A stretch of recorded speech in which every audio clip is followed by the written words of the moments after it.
Une société grandit sainement lorsque les plus âgés plantent des arbres à l'ombre desquels ils savent qu'ils ne s'asseront jamais.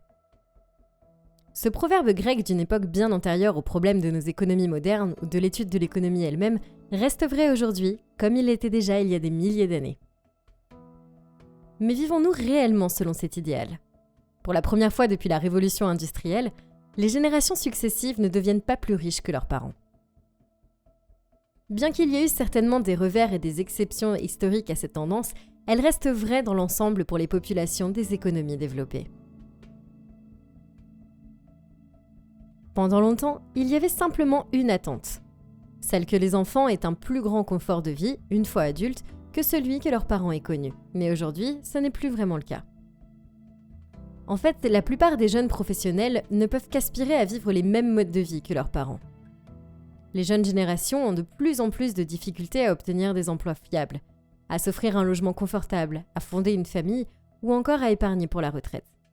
Et cela s'opère malgré le fait que le monde soit beaucoup plus riche aujourd'hui qu'à n'importe quel autre moment du XXe siècle, lorsque les baby-boomers construisaient leur fortune maintenant inébranlable. Alors, comment cela est-il possible ? Comment se fait-il qu'un monde, qui est globalement plus riche, engendre des générations plus pauvres que celles qui les ont précédées ? Y a-t-il une cause sous-jacente à tout cela ? S'il y en a une, y a-t-il un moyen de l'inverser ?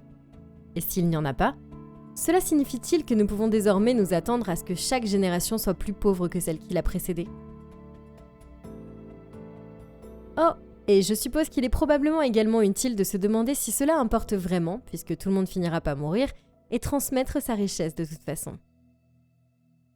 Voici une question à laquelle j'aimerais que vous répondiez. Est-il préférable de naître dans une cohorte importante avec beaucoup de personnes du même âge que vous, ou bien au contraire dans un petit groupe avec peu de personnes du même âge que vous ? La théorie économique traditionnelle suggère qu'une petite cohorte est préférable. Cela signifie moins de concurrence pour les emplois, le logement, les programmes sociaux, les places dans les bonnes écoles et à un niveau macro, moins de concurrence pour des choses aussi basiques que les ressources naturelles. Mais comment expliquer alors le fait que les baby-boomers, qui malgré leur participation à l'explosion démographique la plus importante de tous les temps, soient globalement très riches ? Eh bien, Lord Davis Willett, un homme politique britannique, démographe et auteur, suggère que l'opposé pourrait être vrai, et que même dans un système démocratique, faire partie d'une cohorte plus large est en réalité préférable, car cela donne à ce groupe plus de pouvoir de vote sur les questions générationnelles et plus d'influence sur les marchés. Quand les baby-boomers étaient jeunes, ils ont voté en faveur de politiques qui leur étaient bénéfiques, des études supérieures à faible coût ou gratuites, des systèmes de soutien familial et une protection sociale solide. Quand ils sont arrivés au sommet de leur carrière, leurs habitudes de vote ont de nouveau changé, et ce bloc important d'électeurs est désormais favorable à des impôts sur le revenu plus bas, à moins de réglementation des entreprises, à plus de protection de l'industrie nationale pour éviter la décolonisation et la concurrence mondiale, et à plus petite échelle à des lois d'urbanisme visant à protéger la valeur de leurs maisons. L'essor des banlieues, avec ses exigences de construction de maisons individuelles, a eu pour conséquence la création de maisons plus grandes, sur des emplacements plus recherchés, car seul un certain nombre de maisons familiales pouvaient y être construites. Dans les années 50, les maisons étaient essentiellement une marchandise. La majeure partie des dépenses concernait la construction de la structure elle-même, et il n'était pas rare que la voiture familiale coûte plus cher que la maison. Avançons rapidement de 50 ans, ces maisons sont désormais des investissements tout autant que des lieux de vie. À un âge avancé, les baby-boomers ont maintenant commencé à voter en faveur des avantages de la retraite, des régimes de retraite, de l'infrastructure médicale et de l'élimination des impôts sur la fortune, même si cela se fait au détriment de tous les régimes qui leur ont bien servi dans leur jeunesse. Bien sûr, le travail de David Willett se concentre spécifiquement sur le Royaume-Uni. Et oui, je sais qu'il y a certainement des personnes qui votent pour le bien commun plutôt que pour leur intérêt égoïste étroit, mais en moyenne, il est facile de déterminer cette tendance spécifique au dernier demi-siècle dans la plupart des économies avancées. Dans mon propre pays, l'Australie par exemple, les élections fédérales de 2019 ont été plus ou moins décidées par une décision politique qui réduirait l'efficacité fiscale des comptes de retraite australiens. Le parti qui prônait le maintien de la structure fiscale favorable a fini par gagner, principalement grâce aux électeurs australiens plus âgés. Nous venons récemment d'avoir une autre élection où le parti d'opposition a cette fois-ci abandonné son projet de modifier les impôts sur les comptes de retraite et il a remporté une victoire très convaincante. Une étude électorale britannique de 2017 a révélé qu'avec le temps, Les votes en faveur des partis conservateurs ont évolué, passant d'une division entre riches et classe ouvrière à une division entre jeunes et vieux. Une grande partie de ce dont j'ai parlé jusqu'à présent provient directement du livre de Willett de Pinch et d'une conférence qu'il a animée à la Royal Institution. Ce dernier vaut vraiment la peine d'être lu si vous êtes intéressé par ces processus démographiques. Dorénavant, connaître une vie de politique gouvernementale favorable est un facteur extrêmement bénéfique concernant la constitution de richesse ou d'un patrimoine.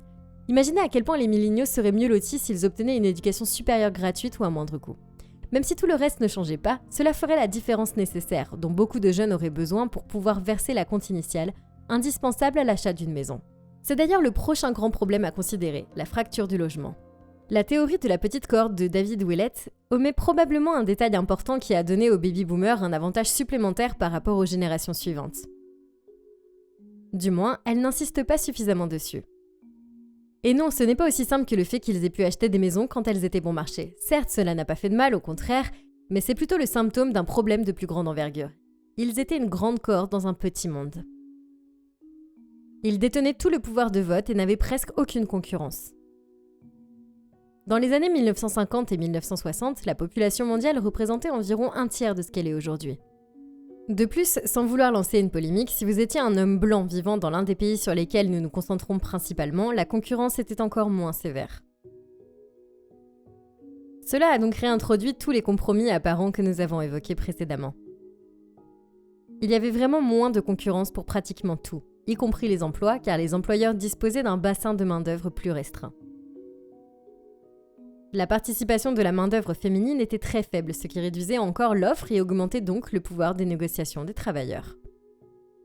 Cela signifiait aussi que les tâches domestiques étaient normalement prises en charge, ce qui réduisait les dépenses des ménages pour des choses comme la garde d'enfants, la nourriture et l'entretien général. Ces revenus relatifs plus élevés, combinés à des dépenses moins élevées, faisaient que les maisons pouvaient souvent être remboursées en moins d'1 an.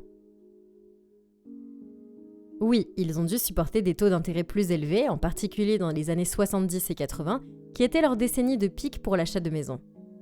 Mais cela n'a pas vraiment fait la différence que cela ferait aujourd'hui. La maison médiane aux États-Unis en 1985 coûtait 82 000 $.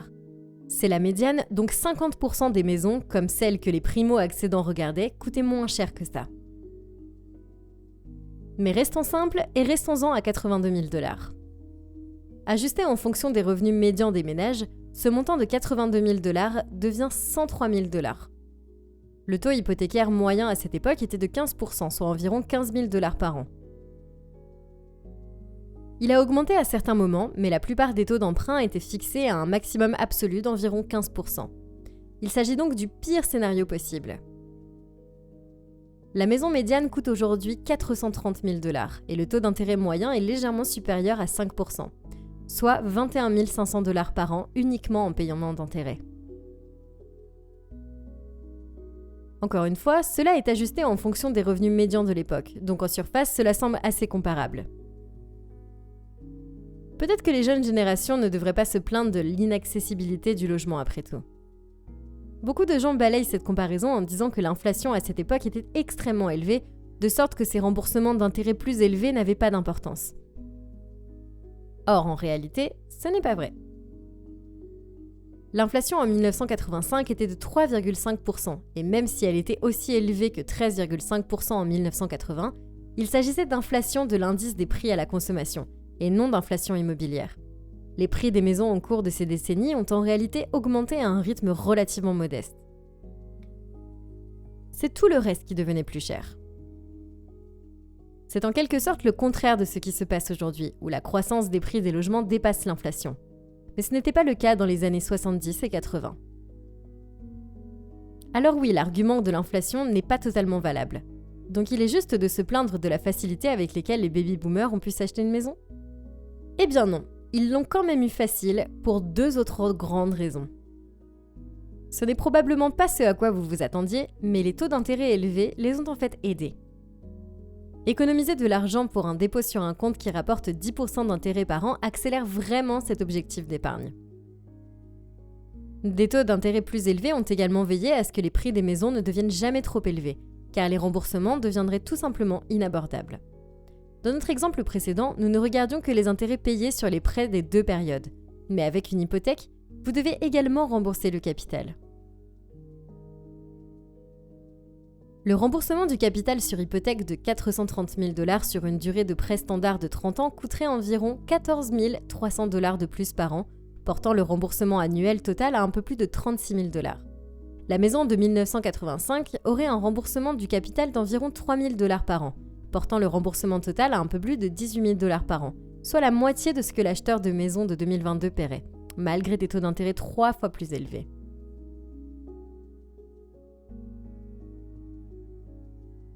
Autrement dit, si les paiements étaient maintenus égaux, la personne achetant la maison en 1985 aurait pu la rembourser en 5 ans plutôt qu'en 30 ans.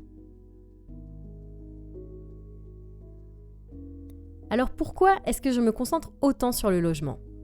Eh bien qu'ils constituent une partie très importante de la vie d'une personne, les logements sont également très improductifs. L'immobilier est en quelque sorte un actif unique, car il ne produit rien de valeur. Une maison construite sur un terrain peut prendre de la valeur et elle peut fournir un foyer à ses propriétaires ou un flux de revenus locatifs à un investisseur, mais elle ne fabrique rien. Bien sûr, il existe aujourd'hui des investissements tels que les crypto-monnaies qui ne produisent également rien de valeur, mais leur marché est minuscule à côté du marché immobilier dans le monde entier. Minuscule et aussi négligeable. Si la valeur du Bitcoin atteint 1 million de $, eh bien, c'est formidable pour les personnes qui auront investi dans cet asset et cela aura quelques effets secondaires mineurs sur d'autres marchés à mesure que les gens encaisseront leurs bénéfices pour acheter ce que les millionnaires en crypto-monnaie achètent. Mais cela ne mettra personne à la rue. L'accessibilité du logement peut avoir cet effet, mais elle peut aussi ralentir le progrès d'économies entières. Toutes les économies du monde restent, pour le meilleur ou pour le pire, concentrées autour de grands centres d'activité économique, qu'une personne ordinaire pourrait appeler ville. Si l'immobilier dans ces villes devient trop cher, il devient irréalisable pour les travailleurs d'y occuper un emploi, car une partie de plus en plus importante de leurs revenus servira à simplement payer le loyer. À court terme, cela pourrait être compensé par des salaires plus élevés, mais ces centres d'activité fonctionnent alors vraiment uniquement pour le bénéfice des propriétaires chanceux qui possèdent des biens immobiliers là-bas. L'argent que les propriétaires tirent de leurs biens est peu susceptible d'être réinvesti dans la croissance de l'entreprise, ou encore d'être dépensé pour la consommation courante régulière qui maintient ces entreprises en activité. Il est probable qu'il soit dépensé pour plus de biens immobiliers, ce qui fait monter davantage la valeur du marché et augmente la somme d'argent qui est aspirée des centres productifs pour être investi dans des actifs improductifs. Des prix de l'immobilier plus élevés réduisent également la mobilité sociale et géographique. Une étude du Pew Research Center de 2020 a révélé que 52% des jeunes adultes américains âgés de 18 à 28 ans vivent encore chez leurs parents. On pourrait également raisonnablement supposer que ce chiffre est plus élevé après 2 ans de Covid et une croissance record des prix de l'immobilier. Ces jeunes adultes sont financièrement liés à l'endroit où vivent leurs parents. S'ils se voient offrir un très bon emploi dans une autre ville, ils devront décider si cela vaut la peine de payer plus cher pour vivre seuls. S'ils décident que ce n'est pas le cas, alors il manque un bon emploi et une entreprise manque l'embauche d'un travailleur productif. La concentration de la richesse dans une seule génération est quelque chose qui peut avoir des conséquences très réelles pour l'ensemble des économies. Et ces effets ne feront que s'accentuer à mesure que les populations continueront de vieillir. Des endroits comme le Japon en sont un exemple clair, et ils n'ont pas les mêmes problèmes de logement que nous avons en Occident. Mais à long terme, est-ce que cela a vraiment de l'importance ?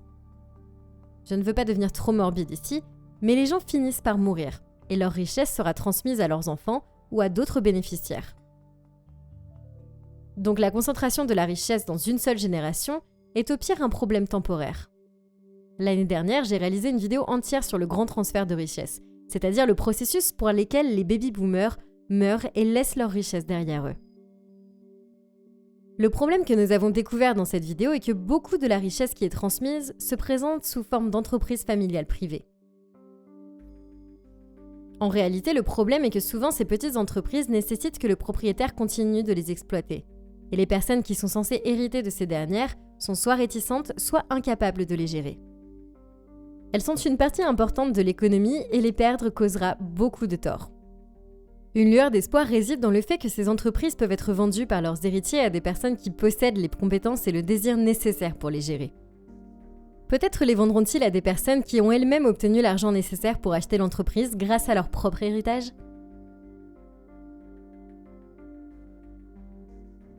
Le problème ici concerne le type de personnes qui recevront réellement cet argent.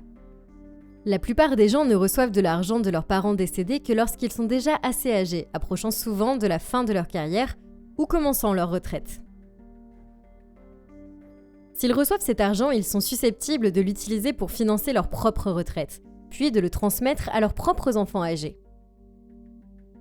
L'accumulation d'argent entre les mains des personnes âgées signifie que moins d'opportunités seront offertes aux plus jeunes pour faire toutes les choses nécessaires à la construction d'une économie fonctionnelle, comme l'achat d'une maison, l'obtention d'un bon emploi et le fait de fonder une famille afin qu'il y ait un approvisionnement continu de travailleurs pour faire fonctionner une économie. On ne peut pas faire fonctionner une économie avec des gens qui attendent d'être suffisamment âgés pour enfin faire quelque chose de leur vie. Les économistes appellent cela le problème de la richesse intergénérationnelle. J'aime l'appeler le paradoxe du prince Charles, mais c'est un problème que nous allons devoir résoudre. Des solutions telles que l'impôt sur la fortune et l'impôt sur les successions sont couramment proposées, mais même si elles fonctionnaient, elles seraient très impopulaires parmi les nombreux électeurs que nous avons amenés là où nous sommes. La dernière question que nous devons nous poser est la suivante. Est-ce entièrement la faute des baby-boomers ? Je sais qu'un peu de querelle intergénérationnelle est amusante, mais rejeter nos problèmes économiques actuels sur une seule génération ne serait pas très productif. Voter dans son propre intérêt et la mise en œuvre de politiques dans l'intérêt de la majorité sont les fondements de la démocratie. Et je ne pense pas que quiconque puisse raisonnablement prétendre que ce soit une mauvaise chose. Je pense aussi qu'il est très important de regarder des exemples d'économies où cela ne s'est pas produit. La deuxième plus grande économie du monde, la Chine, en est un excellent contre-exemple. Leurs baby-boomers locaux sont connus localement sous le nom de génération perdue, parce qu'ils ont passé la majeure partie de leur vie active dans un système économique dysfonctionnel. Ils étaient aussi trop vieux pour vraiment bénéficier de l'expansion économique rapide qui a eu lieu au cours des décennies après l'essor de l'économie. Cela signifie que bien qu'ils représentent toujours une grande partie de la population, ils n'ont pas connu la même prospérité économique que leurs homologues occidentaux. La prospérité économique était également quelque chose dont les baby-boomers ont bénéficié sans nécessairement en avoir le contrôle. La seconde moitié du XXe siècle, selon les normes historiques, a été très paisible. Le monde s'est également ouvert au commerce international et la croissance a été propulsée en avant par une abondance d'énergie bon marché sous forme de combustibles fossiles. C'était une période propice pour faire fortune, et les gens l'ont fait, ce qui est probablement la dernière pièce de ce puzzle. Une fois que les gens deviennent extrêmement riches, et je parle de multimillionnaires et de milliardaires ici, ils ne redeviennent généralement pas pauvres. Le groupe de milliardaires issus de cette génération faussera probablement ces chiffres pour les rendre pires qu'ils ne le sont vraiment. N'oubliez pas que dans un groupe avec un milliardaire et 999 personnes complètement ruinées, le membre moyen du groupe est millionnaire. La plupart des milliardaires sont assez âgés et ces personnes auront un impact disproportionné sur leur stratégie de richesse intergénérationnelle. Encore une fois, si l'on regarde les milliardaires par âge en Chine, un pays où le vote de la population générale ne se déroule pas vraiment de manière traditionnelle, on peut clairement voir que la richesse provient de périodes de conditions économiques solides. Et pas seulement de la capacité à infléchir la politique publique pour qu'elle vous convienne à vous et à vos pairs. Même si, bien sûr, je suis sûre que cela ne fait pas de mal.